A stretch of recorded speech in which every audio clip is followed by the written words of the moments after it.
dakika tehlike. He?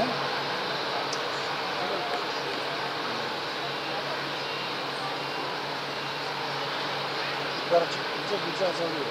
Yukarı çıktıkça gücü azalıyor. Gerçi bir yana tutuluyor ya. Hop böyle bir yaptı.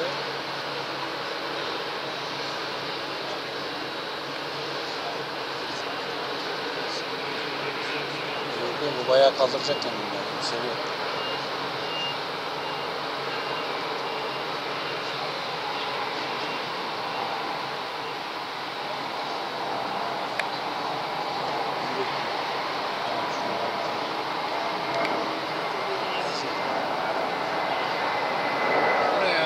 Kovuyorlar ha.